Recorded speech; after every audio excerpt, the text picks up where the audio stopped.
When my parents called me, begging for my help, I reminded them of the day they chose my brother's football game over my college graduation, and the silence on the other end of the line said everything. My college graduation was supposed to be the happiest day of my life. After years of late nights, part-time jobs, and the constant stress of keeping my grades up, I finally made it. I'd worked harder than I ever thought possible, juggling school and a full-time job at a diner to cover my tuition. The ceremony felt like the culmination of every sacrifice I'd made, and I couldn't wait to see my parents in the audience, cheering me on. They always talked about how proud they were of me, so I just assumed they'd be there for my big moment. But then, a week before the ceremony, my mom called. At first, I didn't think anything of it. She called me at least once a week to chat about work, the family dog, or how my younger brother, Ryan, was doing. This call, though, had a different tone. "Sweetie," she said, "we got a bit of a scheduling conflict." Her voice was calm, like she didn't think what she was about to say was a big deal. "Ryan has his big game on Saturday. It's the same day as your graduation." I felt my stomach drop. "What do you mean? You're still coming, right?" I asked, already feeling the tension creeping in. "Well," she hesitated. "We can't miss Ryan's game. You know how important it is to him. He's worked so hard for this season. You understand, right?" No, I didn't understand. At all. Ryan's game wasn't some championship or once-in-a-lifetime opportunity. It was a regular season match for his high school team. "Mom, it's my graduation," I said, my voice rising despite my best effort to stay calm. "I've been working toward this for years." "You can miss one game," she sighed, and I could almost see her pinching the bridge of her nose on the other end of the line. "We'll celebrate you another day," she said, like that was supposed to make it better. "Dad agrees with this?" I asked, hoping he might see things differently. "He does. You know how important Ryan's future is. This game could mean a lot for his chances at a scholarship. We have to be there for him." I couldn't believe what I was hearing. They didn't even seem to feel bad about it. They had made up their minds, and I was expected to just accept it. Graduation day came, and I tried to put on a brave face.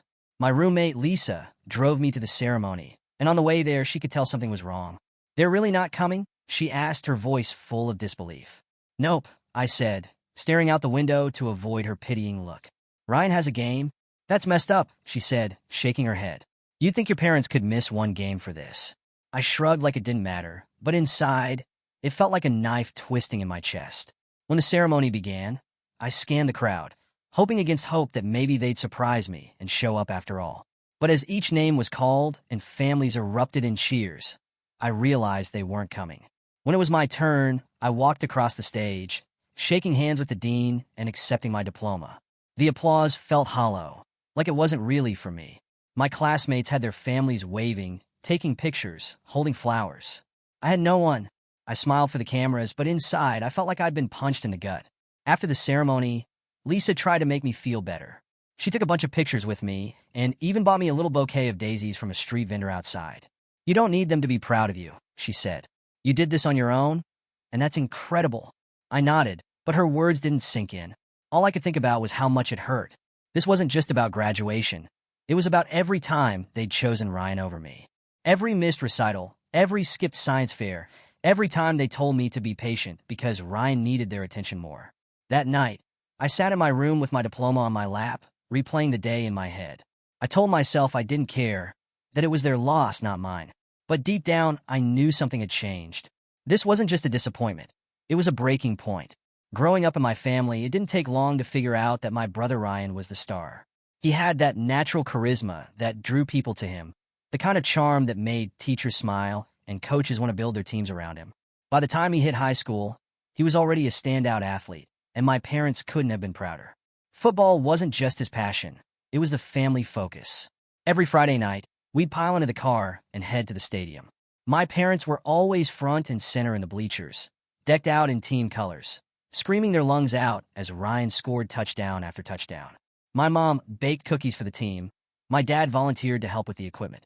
It was like football wasn't just Ryan's thing. It was their thing, too. Meanwhile, I was the quiet, nerdy one. I wasn't shy, exactly, but I didn't command attention the way Ryan did. I loved books, science, and art, things that didn't require a crowd or a scoreboard. My proudest moments weren't touchdowns. They were getting an A on a tough exam or winning the regional science fair. But those moments were always muted. I'll never forget the time I had my first lead role in a school play. I was cast as the lead in Alice in Wonderland in 7th grade. It was the biggest thing I'd ever done, and I spent weeks rehearsing, memorizing lines, and perfecting my performance. I was nervous but excited. The night of the play, I kept peeking out from behind the curtain, looking for my parents. The seats were filling up, but theirs stayed empty. I told myself they were just running late. But when the lights dimmed and the play started, I realized they weren't coming. Later that night, when I got home, my mom barely looked up from the couch. "How was it, sweetie?" she asked, like she'd forgotten it was even happening. "Sorry we couldn't make it. Ryan had practice, and the coach needed extra help tonight." That wasn't the only time either. There were school awards ceremonies they missed, parent-teacher nights they skipped, and birthdays where they showed up late because Ryan had a game or a team event. My accomplishments were acknowledged with a quick good job or a pat on the back, while Ryan's were celebrated with full-blown parties and endless praise. I used to convince myself it wasn't a big deal. I told myself that Ryan needed them more because his dreams were bigger, more tangible. Football required their physical presence, while my achievements were quieter, less flashy. But as I got older, the pattern became harder to ignore. The graduation incident shattered any illusion I had that things might change. They didn't just skip an event, they skipped my moment. The one time I truly needed them to show up for me, they couldn't be bothered. And it wasn't like Ryan's game was some critical, life-changing event. It was a regular season high school football game, a game no one would even remember in a week. I tried to rationalize it at first. Maybe they thought Ryan had a better chance of achieving something extraordinary, and that's why they prioritized him. Maybe they thought I was strong enough to handle their absence. But the more I thought about it, the more it felt like they didn't see me at all. A few weeks after graduation, I worked up the courage to bring it up. I called my mom one evening, and after some small talk, I finally said it. "You know, it really hurt that you didn't come to my graduation." She sighed, like she was already tired of the conversation. "Honey, we supported you in our own way," she said. "What way was that?" I asked, my voice shaking. "Because I can't think of a single time you showed up for something important to me." "That's not fair," she said, her tone defensive now. "We've always been proud of you. Just because we couldn't make it to every little thing doesn't mean we don't care." "Mom, it wasn't a little thing. It was my graduation." "Well, we had to think about Ryan's future. You know how important that game was for his chances at a scholarship. You're doing fine. You've always been independent. We didn't think you needed us there the same way he does." Hearing her say it out loud felt like a punch to the gut. They didn't show up because they thought I didn't need them. Or maybe they thought I didn't deserve it as much as Ryan did. Either way, it felt like an excuse to cover up what I already knew. I wasn't a priority. After that conversation, I stopped trying to convince myself that things would ever change.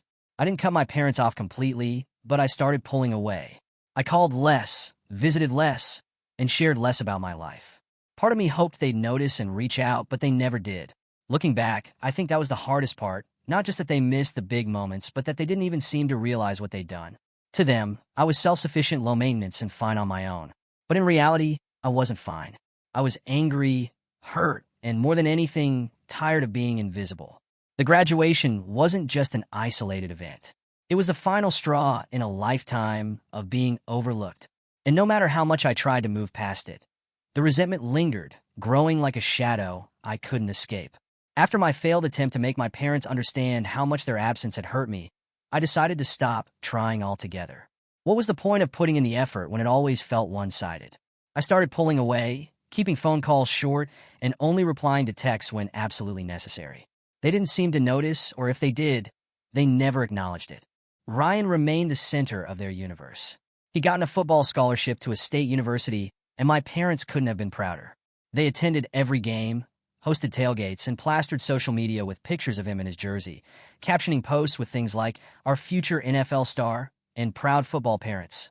Meanwhile, I was out in the real world, figuring life out on my own. After graduation, I'd moved to a new city and landed a job at a small marketing firm. It wasn't glamorous, but it paid the bills and gave me a sense of independence. I worked long hours, climbed the ranks, and eventually got promoted to a management position. But there were no celebratory calls from my parents, no flowers or congratulations. I didn't even think they knew what my job title was.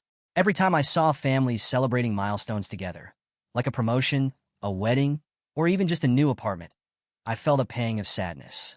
My parents didn't know half of what I'd accomplished, and honestly, I doubted they cared. One year, I decided not to go home for Thanksgiving. Normally, I'd make the long drive back to my hometown, spend a few days pretending everything was fine, and return feeling drained. But that year, I just didn't want to. I didn't even bother giving an excuse. I figured they wouldn't notice my absence until they sat down at the table and realized there was one less plate. Sure enough, my mom texted me that evening. "We missed you." I stared at the message for a long time before replying. "Sorry, work's been crazy," I typed, even though it wasn't true. Her response came quickly. "We understand. Just wish you could have been here. Ryan was asking about you." Ryan was asking about me? That felt hard to believe. We'd barely spoken in years. He was too busy being the star of the family, and I was too busy trying to distance myself from all of it. The whole exchange felt hollow. If they truly missed me, they would have tried harder, called more, shown up when it mattered. But they didn't. And I wasn't about to bend over backward for people who only seemed to remember I existed when it was convenient for them. As the years went by, the gap between us grew wider. My parents continued to gush about Ryan's achievements, but the updates about my life were met with polite indifference. One time, I called to share some exciting news. I'd been promoted to regional director of my company. It was a huge deal for me. I'd worked so hard to get there, and I wanted to celebrate. "Wow, that's great, sweetie," my mom said, her voice distant. "Hey, did I tell you about Ryan's new contract? He's coaching now. The team loves him." I felt the wind leave my sails. Of course, it always came back to Ryan. My promotion, which felt monumental to me, was nothing compared to Ryan's latest venture. Eventually, I stopped sharing. It was easier that way. The thing is, I wasn't completely alone. Over time, I built a family of my own, friends, coworkers, and mentors who cared about me in ways my parents never seemed to. Lisa, my college roommate, became like a sister to me. We celebrated each other's birthdays, career milestones, and everything in between. When I bought my first car, Lisa was the one who came with me to the dealership. When I signed the lease on my first apartment, she was there with a bottle of champagne. But no matter how much love and support I found elsewhere, there was still a part of me that longed for my parents' approval. I wanted them to see me, to recognize how far I'd come, and to be proud of the person I'd become. Sometimes, I'd scroll through old family photos, trying to remind myself that there were good times, too. Christmas mornings, birthday parties, summer vacations. There were moments when we'd all laugh together, and I felt like I belonged. But those memories felt distant, like they belonged to someone else's life. One Christmas, I decided to visit, hoping maybe things would feel different. When I arrived, the house was decorated to the nines, with twinkling lights and a massive tree in the living room. My mom greeted me with a hug and a warm smile. For a moment, I felt like maybe this visit would be the start of something new. But within an hour, the conversation turned to Ryan. "He's doing so well with his coaching," my dad said over dinner. "The team's on a winning streak, and the local paper even interviewed him." "That's great," I said, trying to sound happy for him. But inside, I felt invisible. The rest of the evening was more of the same. Stories about Ryan's success, his new girlfriend, his plans for the future. By the time I left, I knew I wouldn't be coming back anytime soon. Looking back, those years of silence were both painful and necessary. I needed that distance to figure out who I was outside of my family's shadow.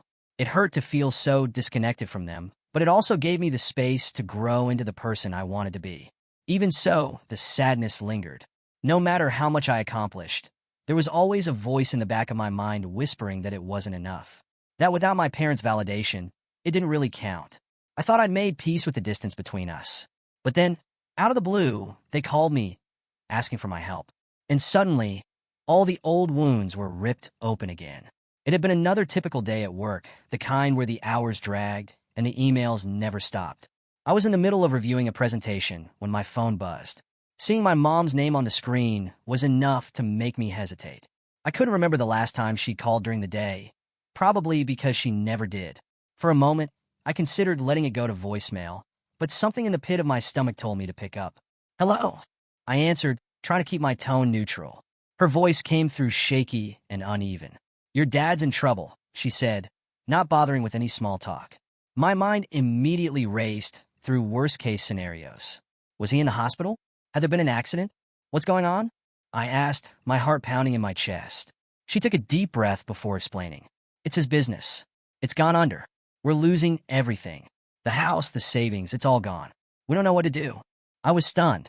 My dad's construction business had always seemed untouchable. For as long as I could remember, he prided himself on being the kind of man who provided for his family no matter what. I used to resent how much of his identity was wrapped up in his work, because it felt like he always chose it over spending time with us. But now, hearing that it had all fallen apart, I didn't know what to feel. "Wait, What do you mean everything's gone? I asked, trying to process what she was telling me. She explained how one of my dad's business partners had made a series of bad investments, draining the company's accounts. By the time my dad realized what was happening, it was too late. The debts were piling up, clients were pulling out, and bankruptcy was the only option left.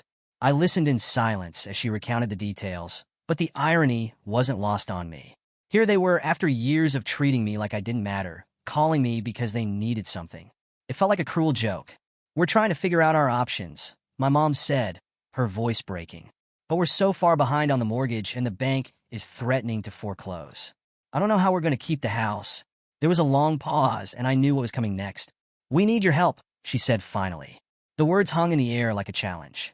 I could feel the weight of them pressing down on me, and all the anger I thought I'd buried over the years started bubbling to the surface.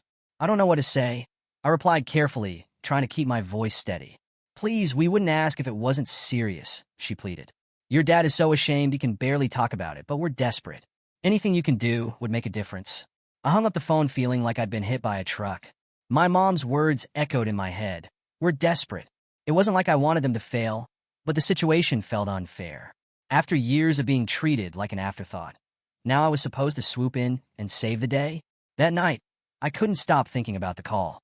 Part of me felt guilty for not immediately agreeing to help. They were my parents, after all. But another part of me, the part that still remembered standing alone at my graduation or sitting through countless conversations about Ryan's football career, felt like this was the universe's way of balancing the scales. I called Lisa, my college roommate and lifelong sounding board, to vent. They want me to bail them out, I told her, pacing around my apartment. Lisa didn't even hesitate. Of course they do, she said dryly. But the real question is, do they deserve it? Her words stuck with me. Did they deserve my help? Could I put aside years of resentment and step up for them when they'd never done the same for me? The next day, I decided to call my mom back. I wasn't ready to give them an answer, but I needed to hear more. What exactly are you asking for? I said, trying to keep my tone neutral. She sounded relieved to hear from me. We just need enough to catch up on the mortgage for now, she said. That would buy us some time to figure out the rest. And what about Ryan? I asked, the bitterness creeping into my voice. What about him? She replied, genuinely confused. Is he helping at all? She hesitated. Ryan's going through a tough time right now, she said vaguely. He just started his new coaching job, and money's tight for him too. I almost laughed. Of course Ryan wasn't helping. Why would he, when he'd been shielded from responsibility his whole life? That conversation only made things more complicated. On one hand, I didn't want to see my parents lose everything. Despite everything that had happened, they were still my family, and I couldn't ignore the part of me that cared about them. But on the other hand, helping them felt like letting them off the hook. How could I swoop in now, after years of being overlooked, without feeling like I was just enabling the same pattern? For days, I wrestled with the decision. I replayed every moment of my childhood, every time they'd chosen Ryan over me, and every time they dismissed my accomplishments. The more I thought about it, the angrier I became. By the end of the week, I still didn't have an answer. But one thing was clear. If I was going to help them, it would have to be on my terms, not theirs. That call was a turning point, even if I didn't know it yet. For the first time, I had the upper hand, and while a part of me wanted to use it to punish them for everything they'd put me through, another part of me wanted to use it as an opportunity to finally make them see me. The question was, would they? The night after my mom's call, I sat in my apartment staring at the walls, replaying her words in my mind. Your dad's in trouble, we don't know what to do. I could still hear the desperation in her voice, and it lingered, pressing on my chest like a weight. They were my parents, the people who raised me, gave me a roof over my head, and kept food on the table. By all accounts, they'd done their duty as parents, at least in a practical sense. But did they deserve my help? That was the question I couldn't stop asking myself. Every time I thought about stepping in to help, another memory would surface. The sting of standing on that graduation stage alone, the countless times they'd missed my achievements, the years of being treated like I was invisible compared to Ryan. It wasn't just about the past. It was about what their actions had told me over and over again. I wasn't their priority. I told my mom I'd think about it.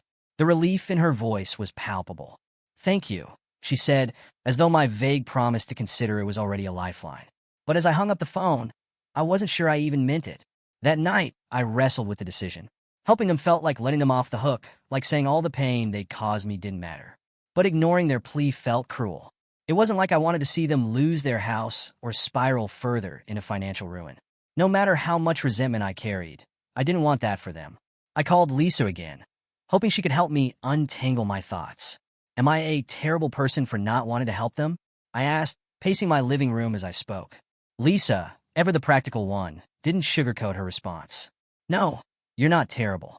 You're human, she said. But here's the thing. Helping them doesn't mean you have to forgive them. And forgiving them doesn't mean you have to forget what they've done. Her words stayed with me. Could I help them without sacrificing my own self-respect? Could I set boundaries and still do the right thing? I wasn't sure, but there was only one way to find out. I decided to visit them. I hadn't been back to my hometown in years, and the thought of stepping into the house where so much of my resentment had been born made my stomach churn. But I knew I couldn't make a decision without hearing their side of the story. Maybe, just maybe, I'd find a reason to forgive. When I pulled up to the house, it looked smaller than I remembered.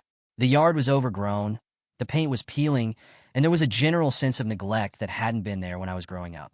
It was strange to see the house in such a state. This was the place where I'd spent my childhood, where my parents had always seemed so put together.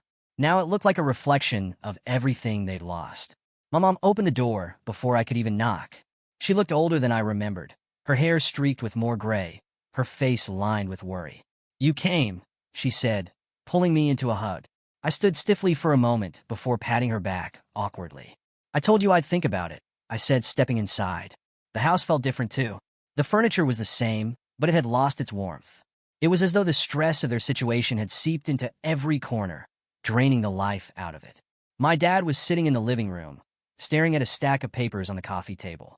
He looked up when I walked in, and for a moment, there was a flicker of relief in his eyes. We sat down, and they started explaining everything. My dad's business partner had been embezzling money for years, siphoning funds from the company's accounts until there was nothing left. By the time my dad discovered it, the debts were insurmountable. He tried to keep the business afloat, taking out loans and working longer hours, but it wasn't enough. "We thought we could fix it," my mom said, her voice trembling. "But everything spiraled so fast. And now we're losing the house." I listened, but part of me couldn't help but feel frustrated. They'd always been so focused on Ryan's future, pouring their time, energy, and money into his dreams.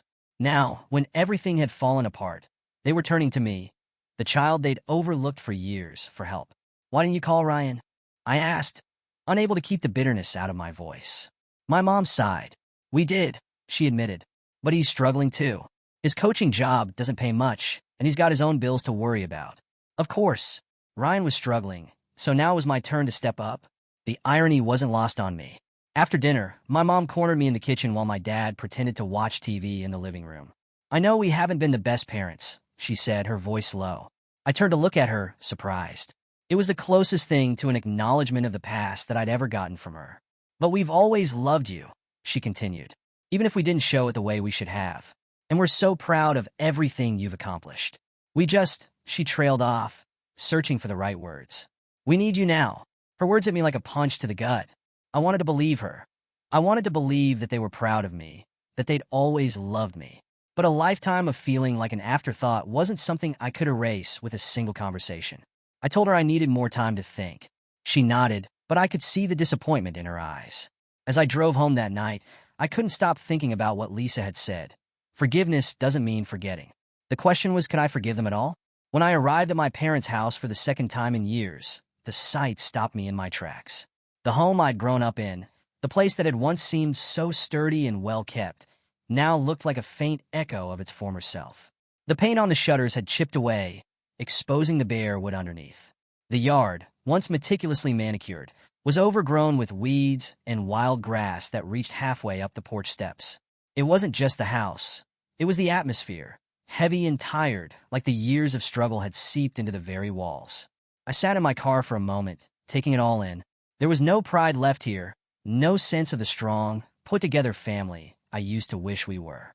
It felt symbolic, in a way, like the state of the house mirrored the state of our relationship.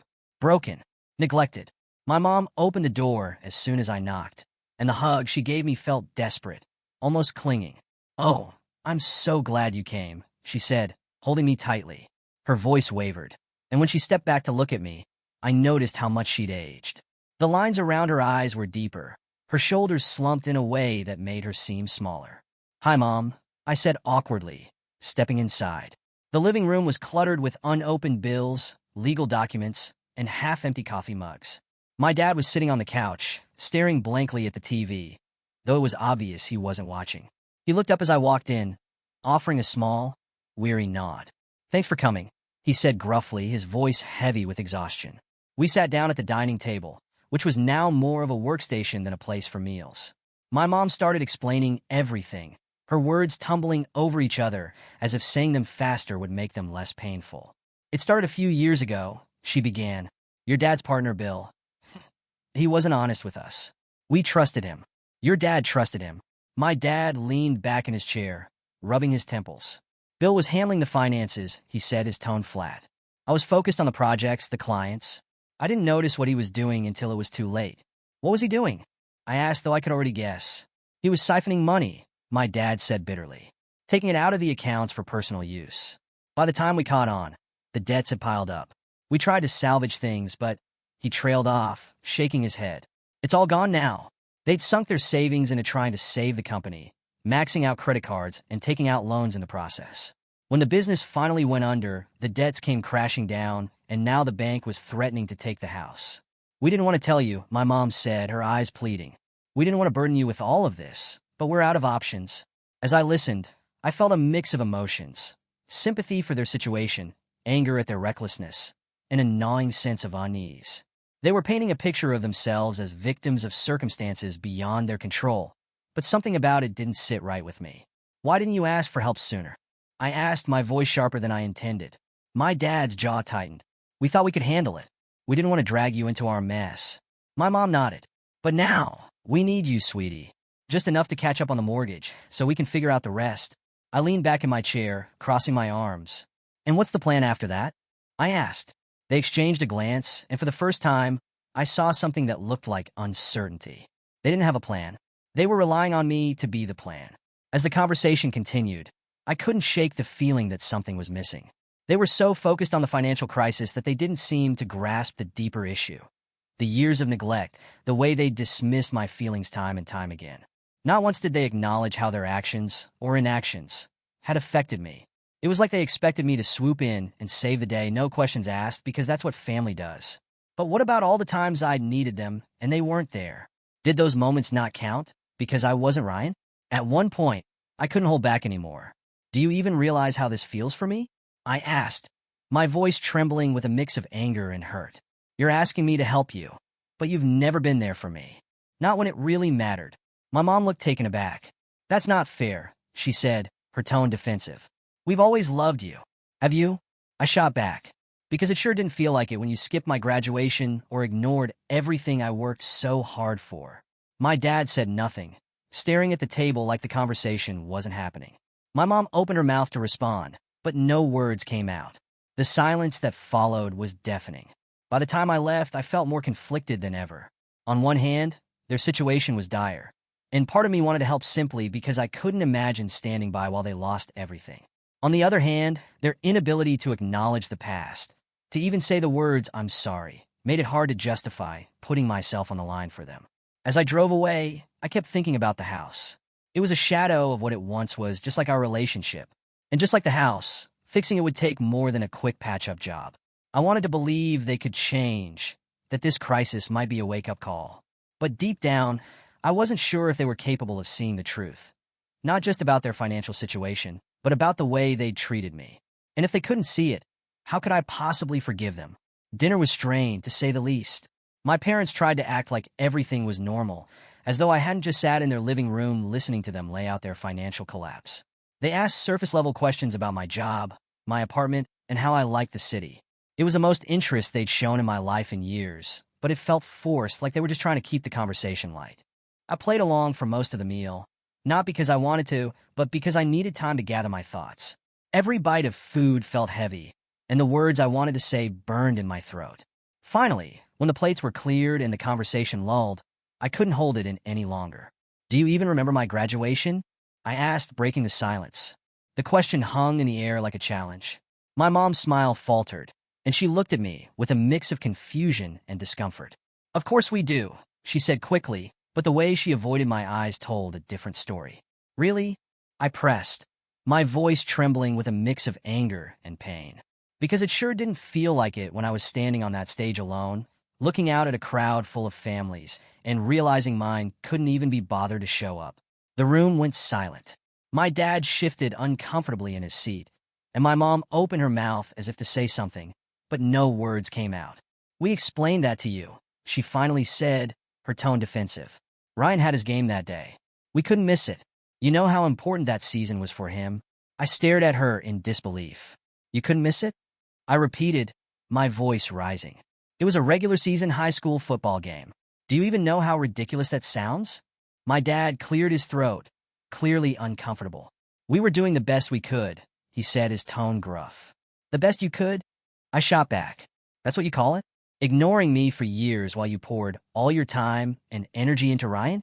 Missing every important moment in my life because you were too busy cheering him on? Now, wait a minute," my dad said, his voice stern. "It wasn't like that, wasn't it?" I asked, my voice trembling. Because that's exactly how it felt. Every time I had a school event, you had work. Every time I accomplished something, it was brushed aside because Ryan's latest game or practice was more important. And when I finally graduated, after years of working my ass off to pay my own way through college, you didn't even bother to show up. Do you have any idea how that felt? My mom looked like she was on the verge of tears, but I wasn't done. "It wasn't just about that one day," I said, my voice softening but still full of emotion. "It was years of feeling like I didn't matter, like I was invisible. And now, after all of that, you expect me to just forget it and help you out?" "We're not asking you to forget," my mom said quietly. "We're just asking for your help." "But you don't even see the problem," I said, shaking my head. "You're so focused on what you need right now that you can't even acknowledge how much you hurt me. You say you're proud of me, but where was that pride when I actually needed it?" My dad finally spoke up, his voice tired. "Look, we made mistakes, okay? But we did what we thought was right at the time. We were trying to give you both the best chance at a good future. And in the process, you made it painfully clear which one of us you thought was worth investing in," I replied. "Your best wasn't good enough, Dad. Not for me." My mom finally broke down, tears streaming down her face. "We didn't mean to hurt you," she said, her voice choked. "We thought you were fine. You were always so independent, so capable. We didn't realize—" "That's the problem," I said, my voice soft but firm. "You didn't realize because you never bothered to look. I wasn't fine. I just stopped expecting anything from you because I knew I'd be disappointed." My dad sat silently, staring at the table. For a moment, I thought he might say something, but he just shook his head. "I'm not saying I don't care about what you're going through," I continued, trying to steady my voice. "I don't want to see you lose your house or end up homeless. But I can't just sweep all of this under the rug and pretend like everything's fine. It's not fine." The conversation ended on a heavy note. My parents didn't try to argue with me further, and I didn't have the energy to keep pushing. As I got up to leave, my mom stopped me at the door. "I'm sorry," she said quietly, her eyes red and swollen. "For everything." It was the closest thing to an apology I'd ever gotten from her, but it still felt incomplete. "I'll think about what I can do," I said, my voice hollow. "But I'm not making any promises." She nodded, and I walked out the door, feeling a strange mix of relief and sadness. For the first time, I'd said everything I needed to say, but it didn't make me feel better. If anything, it made me realize just how deep the wounds ran, and how hard it would be to forgive. As I drove away, I couldn't stop thinking about my dad's words. We were doing the best we could. Maybe that was true, but their best had left me standing alone when I needed them most. And now, after all these years, I wasn't sure if I had it in me to pick up the pieces for them. The moment I finished speaking, the silence in the room was deafening. My mom sat frozen, her expression a mix of shock and guilt. For a second, I thought my dad might say something to break the tension, but he stayed perfectly still, staring down at the table like it held answers to questions he didn't want to face. And then my mom started crying. The sound was soft at first, like she was trying to hold it in, but soon it grew louder, filling the small dining room with the kind of raw emotion I wasn't used to seeing from her. "We didn't know," she choked out, her hands trembling as she wiped at her eyes. "We didn't realize it was this bad." Her words struck a nerve. How could they not know? How could they not realize how much it hurt to be overlooked for years? My chest tightened as I fought the urge to lash out again. Instead, I took a deep breath, my hands gripping the edge of the table as I forced myself to stay calm. "I told you," I said, my voice steady but firm. "I told you after graduation how much it hurt. I tried to make you understand, but you dismissed it. You made excuses. And now, all these years later, you're acting like this is the first time you're hearing it. My dad finally looked up, his face etched with an expression I couldn't quite read. Guilt? Frustration? Defensiveness? Maybe a mix of all three. We were doing the best we could, he said again, his voice low and gruff. I shook my head. That's not an excuse, I said. Your best didn't include me. Your best was making sure Ryan had everything he needed while I figured things out on my own. And now you want me to ignore all of that because you need something from me. My mom's crying grew quieter, but she didn't say anything. She just sat there, her shoulders shaking as she tried to pull herself together. We never meant to hurt you, she said after a long pause, her voice trembling. I know that doesn't change what happened, but we didn't realize how much we were failing you. If we could go back and do things differently, we would. Would you? I asked, narrowing my eyes. Or are you only saying that because you're in this situation now? Because you need me? Her face crumpled, and for a moment, I felt a pang of guilt. But I pushed it aside. This wasn't about making them feel better. It was about finally being honest. I'm sorry, my mom said again, her voice barely above a whisper. For everything. I know it's not enough, but I don't know what else to say.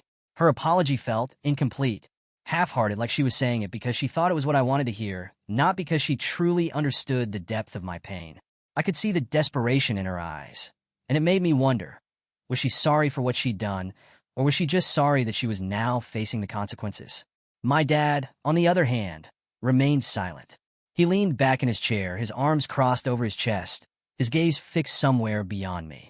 It was as if he didn't know how to process what I'd said, or maybe he just didn't want to.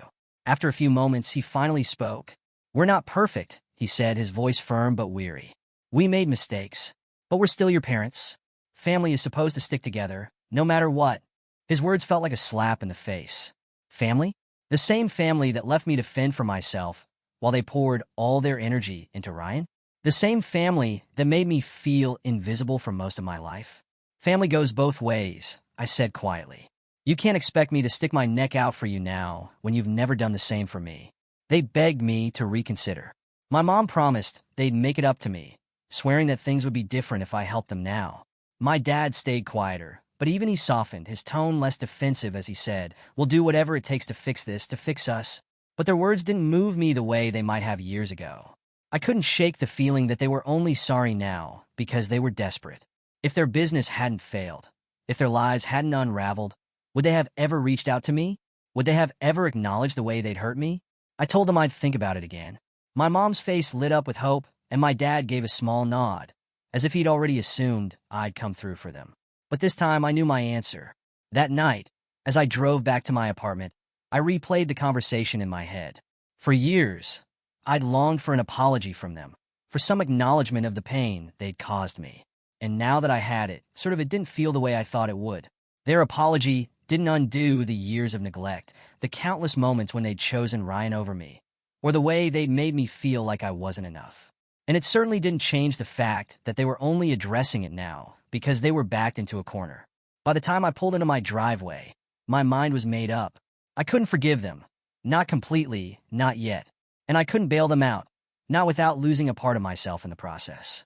For the first time in my life, I felt like I had the power to make a choice for myself, not for them. And this time, I wasn't going to let guilt or obligation dictate what I did next. I was finally in control, and I wasn't going to let it go. The drive home was strangely quiet, the kind of quiet that made you sit with your thoughts whether you wanted to or not. The confrontation with my parents had left me emotionally drained, yet there was a faint sense of relief bubbling beneath the surface. For the first time, I'd said everything I'd been holding inside for years. I'd laid it all out. Every hurt, every moment of being overlooked, every ounce of resentment. It felt cathartic, like a weight had been lifted off my chest. But that relief was short-lived. As I replayed the conversation in my head, the anger began to creep back in. My dad's defensive tone, my mom's tearful but incomplete apology, their inability to fully grasp the extent of the damage they'd caused. It all felt unfinished. They'd heard me, sure, but had they really listened? Or were they just saying what they thought I needed to hear to get what they wanted? By the time I pulled into the driveway of my apartment, I still didn't have an answer. I felt torn between the guilt of turning my back on my family and the deep-rooted hurt that made it nearly impossible to trust their intentions. The next day, I called Lisa, She'd always been my sounding board, the one person who could cut through the noise in my head and give me a clear perspective. "So, how did it go?" she asked, her voice laced with cautious curiosity. I told her everything. Their apologies, their desperation, and the lingering feeling that their remorse was more about their situation than about me. Lisa listened patiently, as she always did, before offering her thoughts. "Look," she said, "it's okay to care about them. They're your parents, and it's natural to want to help. But caring about them doesn't mean you have to set yourself on fire to keep them warm." Her words hit me like a ton of bricks. She was right. For years, I'd been so consumed by the idea of family obligation that I hadn't allowed myself to set boundaries. But helping someone doesn't mean sacrificing your own well-being, especially when that help comes with strings attached to years of unresolved pain. Over the next few days, I wrestled with my decision. Part of me wanted to walk away entirely, let them figure it out on their own. After all, they'd left me to fend for myself plenty of times before. Why should this be any different? But another part of me, the part that still longed for their approval, that still cared despite everything, couldn't ignore their situation. No matter how much they'd hurt me, the thought of them losing their house, their stability, felt cruel. I didn't want to become the kind of person who turned a blind eye to someone in need, even if that someone had failed me in the past. In the end, I decided to help, but not in the way they wanted. I called my mom first. When she answered, her voice was hesitant, as if she wasn't sure whether I'd be angry or sympathetic. "Hi, sweetie," she said tentatively. "Have you had time to think about everything?" "I have," I said, taking a deep breath. "And I've made a decision." The pause on the other end of the line was heavy with anticipation. "I'm going to help you with the immediate expenses," I said carefully. "I'll send you enough to cover the mortgage for the next few months so you don't lose the house. But that's all I can do." There was a moment of silence, and then my mom exhaled, her relief palpable even through the phone. "Thank you," she said, her voice cracking. "Thank you so much. You don't know what this means to us." Before she could say more, I continued. "But I need to be clear about something. This isn't me forgiving everything. This isn't me pretending the past didn't happen. I'm doing this because I don't want to see you lose your home, but I can't be your safety net. I can't be the person you turn to every time something goes wrong." "I understand," she said quickly, though I wasn't sure she fully grasped the boundaries I was trying to set. Sending them the money felt both liberating and bittersweet. It wasn't a large sum, just enough to buy them some time to figure out their next steps, but it felt like I was finally taking control of the narrative. For so long, I'd been defined by their choices, their priorities, their neglect. But this time, I was making the choice, and I was doing it on my terms. I didn't tell them about the hours I spent agonizing over the decision, or the way I'd combed through my budget to make sure I could afford to help without putting myself in a vulnerable position. They didn't need to know about the emotional toll it took on me to make that call. What mattered was that I'd drawn a line. I'd helped them in a way that felt right to me, without compromising my own sense of self-worth. In the weeks that followed, my parents seemed to respect the boundaries I'd set, at least for the most part. They didn't ask for more money, though my mom occasionally called to update me on their progress, as if to reassure me that my contribution hadn't gone to waste. But there was still a distance between us, a lingering tension that neither of us knew how to bridge. I didn't know if things would ever truly be okay between us. The scars of the past were still there, and no amount of money or apologies could erase them. For the first time, though, I felt at peace with that.